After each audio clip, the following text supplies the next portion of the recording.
defending the free market and making the moral case for capitalism. The Justin Moore Show. Hey everybody, welcome to the Justin Moore Show, where we make sense of what's going on in this crazy, insane, out of control world. Yes, ladies and gentlemen, here we are, and like I said, I was going to be here a week from my last episode, and here I am. I made it. I mean, I'm not just doing this once a month crap, all right? I am here, I am ready to go, and I leave for the Contra Cruise in a week, so I'm hoping I can still get out another episode. I can get loaded up. That's my goal before I take off here. Now, on last week's episode, I kind of hinted at what I wanted to talk about on this week's show, and that's talking about the national debt. So, as you guys all know, because you guys are very astute, man, you guys understand all this stuff. You understand what the hell is going on. That the way that the fiscal year end for the U.S. government is September 30th. The start of a fiscal year is October 1st, just like with Supreme Court, October 1st. That's when they start their new term. So we just concluded with September, about 2 weeks ago. And so the numbers came out, which they're still updating them. So these numbers will change a little bit with how much we added to the national debt in just this year alone. And that number, my friends, is staggering. So from October 1st of last year to ending September 30th, as of 2 weeks ago, we added $1.3 trillion to the national debt. $1.3 trillion. Now, I did my own research here just to look up, and I want to make sure that was accurate. Yeah, based on debt figures from October 1st, it was at 20.2 trillion, and now it's at 21.6 trillion. But at the end of September 30th, it was 21.5. So yeah, it's $1.3 trillion that was added to the national debt. And folks, this is a point that I've been talking about all along. And this is before Trump got elected. When Trump's talking about the campaign, he's going to drain the swamp. How is this draining the swamp? I said the most important thing, and I continue to say, the most important thing the government can do to actually help our economy is to stop spending, cut spending drastically. And we just added $1.3 trillion to the national debt in just fiscal year 2018 alone. Damn, that's scary. And let's not forget that this was President Donald Trump's, this is his first full fiscal year in office. Because he started in January, he didn't quite, he just got half the year for last year, which we added $666 billion to the national debt. So it's only going up. And if you pull up bar graphs, which I did, looking at, the last several decades, you just look at the last 10 years, it's like Obama just continued to be president. You still see the stair step with increases in the deficit every single year. Folks, this is not what we should be doing. If we want to turn into Venezuela, if we want to have massive hyperinflation, we just keep doing what we're doing. We keep spending money we don't have. Now, so far, the game's been going on. People, and I even made this point last week. A lot of the Trump voters, man, they talked about how under Obama, the spending is crazy. And oh my gosh, all this big government, this is horrible. Oh geez, and we had the Tea Party come up. That started in 2009. And now here we are. The Republicans take the presidency, and I don't really see them talking about this sort of stuff. Like, I don't see there's not a Tea Party. We need to cut the size of government, and oh man, everything Trump's doing for the economy, it's all great. I know these guys. I've talked to these guys. These are very staunch conservative Republican types. They're very happy, but we're spending money like we're freaking crazy. We can't keep doing this. If you want to get to a balanced budget, then you have to just off the top cut 1.3 trillion off. How do you do that? Well, as libertarians, we could do it. But between the two parties in Washington, D.C. right now, the ones who are, ruling the nest, that's not the discussions they're having. The little fights they have, it's all political. when they try to push this issue forth and talking about this and that and just all the little issues that these politicians use, they use it to get their donors out to support the party. It's like, oh man, he's talking bad about the healthcare industry and insurance. Okay, we better donate money to this party so they don't do that. And all this is calculated, every little bit of it. It's disgusting, and we're not even. We are so far from where we need to be if we want to have an actual economy with a structural base. Right now, our economy doesn't have a structural base. Yeah, a lot of people think everything's fine out there, and I was saying that on last week's show. All these people are just giddy about the economy. Oh man, we've never seen it so good. And I even was calling Jerome Powell Giddy Powell, just how giddy he is about the economy. And then here I am, Mr. Just in Time. It was, just a few days after I recorded that show, or it was like a week later, whatever the heck it was. I don't know when I released the last one. And here the market, 2 days in a row, just collapsed down. On Wednesday it went down 832 points. The second day was 536 or something like that. The total was it was 1,300 and something points. So the stock market fell 5%. The Dow fell 5% in just 2 days. Now, to be fair, just Friday here, the stock market did rally up. I believe it was 287 points. But still, now when this sort of stuff happens, these huge drops, am I saying, okay, yep, and this is the pin popping the bubble and it's all over right now? I don't know. You have to wait and see. You can't judge just based on that. I mean, now there is some volatility out there, so we definitely know, look, things aren't just so rosy.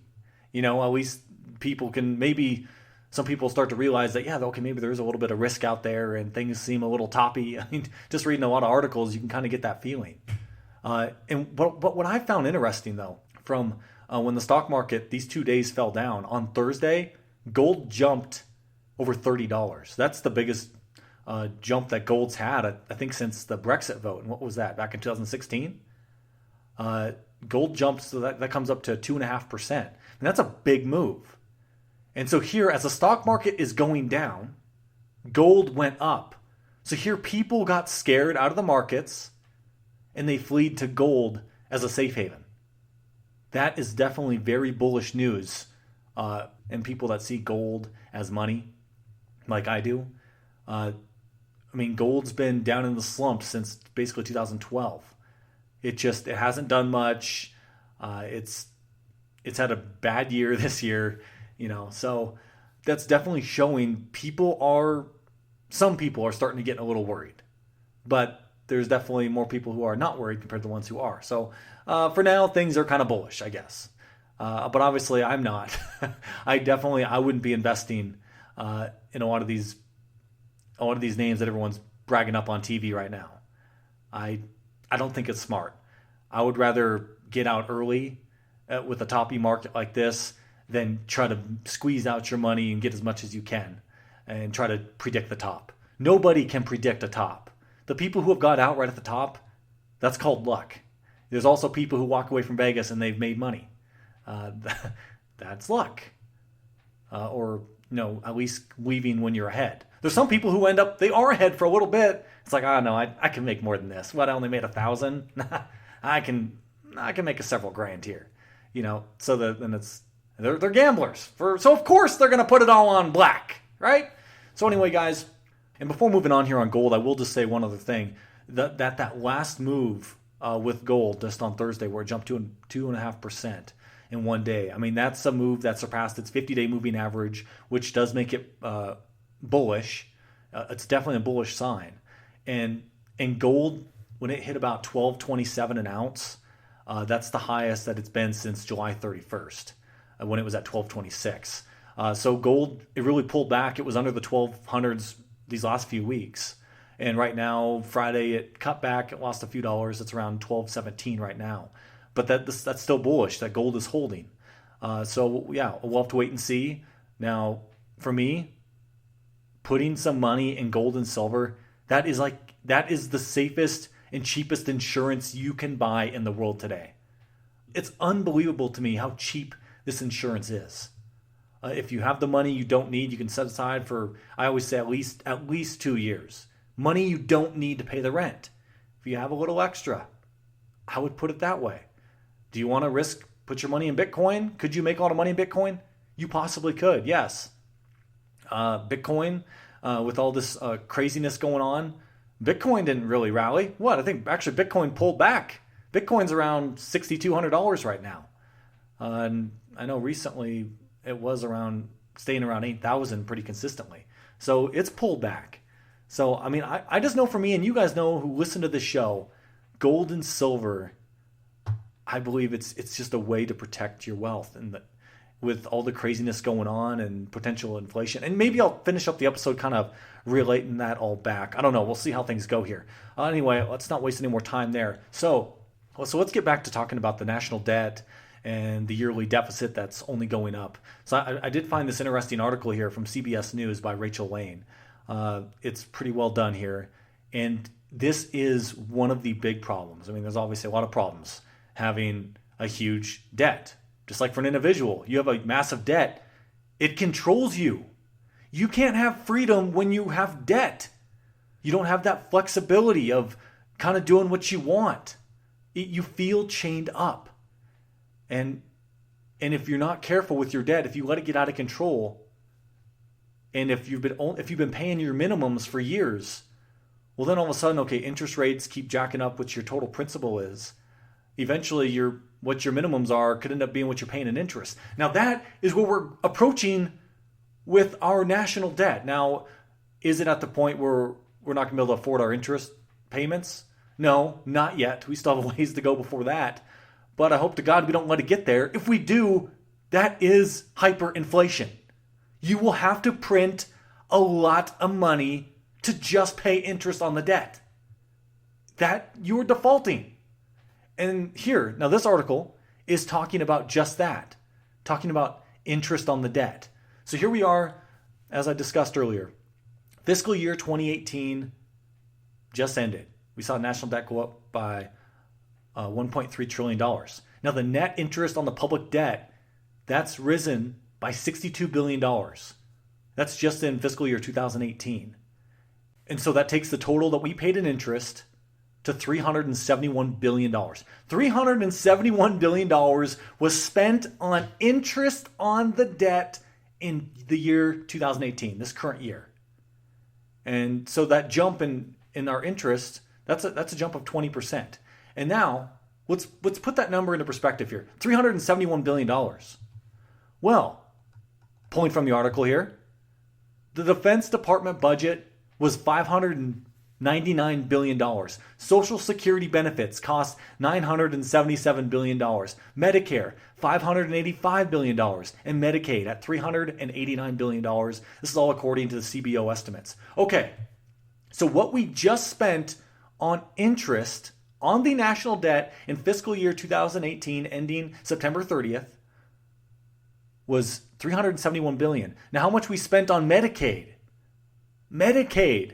You know, whenever someone hears the word Medicaid, especially you just go talk to Republicans. Oh gosh, yeah, Medicaid. We gotta start to control this stuff. I mean, we can't cut benefits at all, but we gotta control it. Well, you can't talk about controlling it, but then you want to keep increasing it because you don't want to affect your voters, the poor, the elderly, and people who can't afford that. Well, you can't do that, okay? But here we are. What we just spent on just interest on the debt, $371 billion, and what we spent on Medicaid is $389 billion. Okay, using my horrible math skills here, that's a difference of $18 billion. So if we just would have spent $18 billion more on interest, we would have spent just as much as we spent on Medicaid. The Medicaid program. Now, my friends, it gets worse because we look at the future. The future is not looking too bright. So right now we have our national debt, the current national debt, $21.6 trillion. That's a lot of money. We had our first $1 trillion national debt. That's when it first approached $1 trillion. That's when Ronald Reagan was president. So we've really picked up and improved our game of adding to the national debt. Going from Ronald Reagan, who's the 40th president, now we're on number 45. So here we are 5 presidents later, and it's jumped $20.6 trillion. Like that's crazy. That's a lot of money. There is no trillionaires in this world yet. But all this fiat money floating around, just print some, add a few more zeros. Yes, we can have several trillionaires out there. And if you and I, if we become trillionaires, then we all have a lot of problems. It's not going to be good, my friends. This is going to be bad. All right. Now, also putting all this in perspective here. So that national debt, so the national deficit for 2018 was 1.3 trillion, right? I was mentioning this earlier. Well, this much of an increase to the federal debt, this was the sixth largest fiscal year debt increase in the history of the United States. Okay? So here's Trump draining the swamp, and we have the sixth highest increase to the fiscal year debt. There you go. Okay, and yes, to continue on here, now this is also coming from that same article from CBS News. Now, this is what the future looks like for rising interest costs. Here it is, quote, "Interest costs are the fastest growing part of the federal budget," Michael Peterson, head of the nonprofit Peterson Foundation, told the Post. Over the next decade, interest costs will total nearly $7 trillion, rising to become the third largest program in the federal budget. Can you guys just imagine that? 10 years' time, we'd add just an interest to the debt. That's adding another $7 trillion to our national debt. So besides all the other money that we spend and piss away in a year, say, $1 trillion deficit, let's just add the interest to the debt right now. Okay, $7 trillion. So right there, you have a national debt of $28.6 trillion. You just add in interest. Oh yeah, then you have to add in your spending. What if you have another 10 years, a $1 trillion national deficit each year? Okay, add another 10. So you're at $38 trillion in debt. $38 trillion? When Obama was first sworn into office, we were at $10.5 trillion. Ladies and gentlemen, this is unsustainable. This cannot last. This is going to come crashing down. Your money that you think you have in the bank, I mean, a lot of people, they really do. It's like, oh, well, I'm going to be safe. I've got FDIC insurance covered up to $250,000. What are you talking about? How is my savings not safe? Well, if $250,000 because of inflation is only worth the cost, or you can only buy one apple with it, well, yes, you still have your $250,000, you're right, but what you could buy with that before, maybe a little starter home, I guess a decent house, but no, you can't even get a house. You can't even buy a damn door. You can't even buy to re-shingle your roof. You can't buy a hot tub. You can buy an apple. That sort of stuff, that happens. I mean, that is coming our way. We just keep spending money we don't have.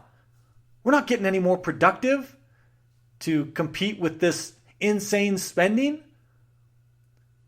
This cannot last. And people can look at, well, Justin, what are you talking about? I mean, you say all this, but man, the Federal Reserve, they added $4 trillion to the balance sheets and all that money they printed in 2008, and we haven't had, we haven't had hyperinflation yet. So what are you talking about? Like, you're crazy. It can't happen here. Yes, it can. These sort of things, you got to also look at it from the other perspective. Okay, yeah, we're talking about the supply of dollars. We've increased the supply of U.S. dollars out there. That's true. If all things remaining equal, you print more money, but you have the same amount of goods and services out there. Though that extra money in people's pocketbooks, that will push up the price of goods.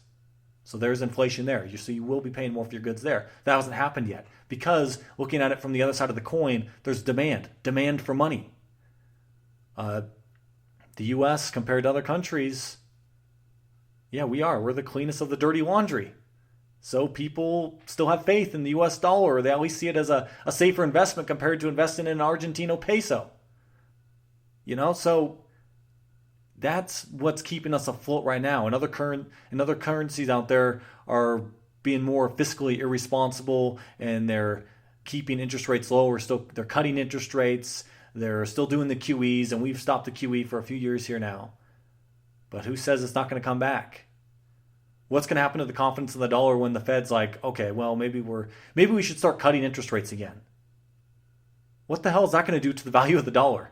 The market is going to completely shift. Like, holy crap, I thought everything was going good. Okay, abandon ship. Mayday, we're going down. Folks, that's where things are headed. Now, can I say, yeah, is it going to happen next week? No, I can't. I don't know. I just know it's better to be early than to be late, because it's hard jumping into a boat that's pushing away from the Titanic. And I don't like doing episodes like this where I don't want to feel like I'm trying to scare you guys or anything. I'm just pointing out on what I'm seeing out there, and it's scary that we have politicians that continue to play their games like it's no big deal, but people are going to get hurt by this. That is not cool. And that's why it's important for you guys listening to this show. Share the information you can with your friends, your family. I mean, don't do it in a preaching sort of way, but being as informative, it's like, oh man, yeah, this stuff is unsustainable. I mean, look, and one example I always like to use, and actually it's not quite as accurate as it used to, just because silver really pulled back a few weeks ago, but it's still pretty close. Where you go up to someone and you say, hey, wouldn't it be nice you could buy a gallon of gas for 25 cents? Man, those are the good old days, right? Like, oh, well, actually, you can still buy a gallon of gas for 25 cents. Because right now, I just looked all this up today.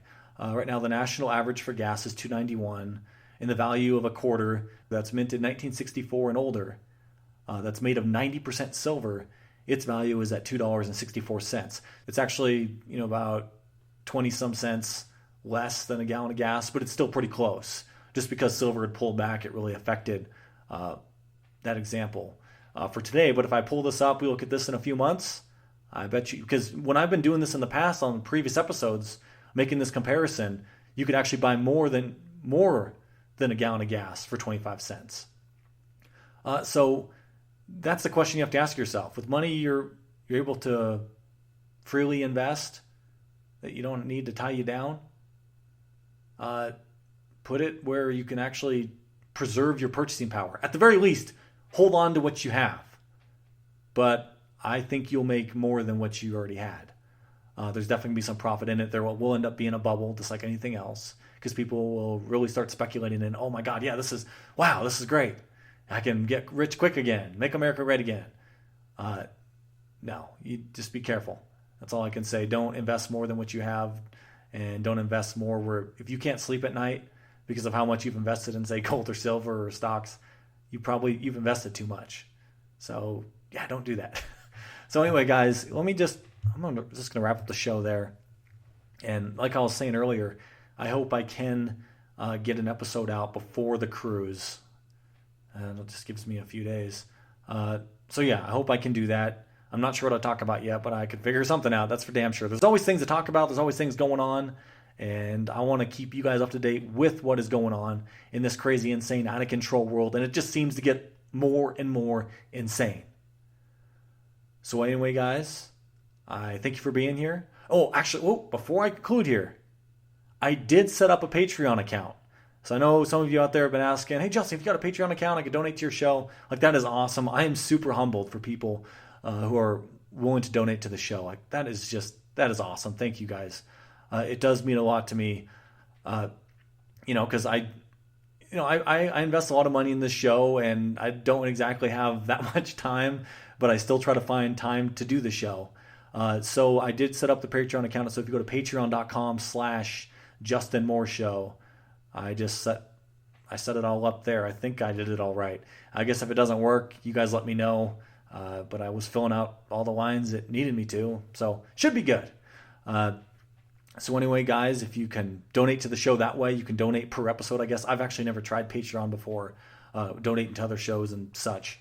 But yeah, apparently you can do per episode basis. If you want to give me 25 cents a show or $1 or $5, whatever it is, it's a way of kind of helping you, budget your money as well. Instead of just doing a lump sum, because maybe you don't have a lump sum to do $50 at once or whatever. I really am grateful for those of you who are willing to do that. Like, that means so much to me, and that shows how much you value the show. So I thank you guys for listening, and I'll talk with all you guys next week, hopefully. This is Justin Moore, signing off.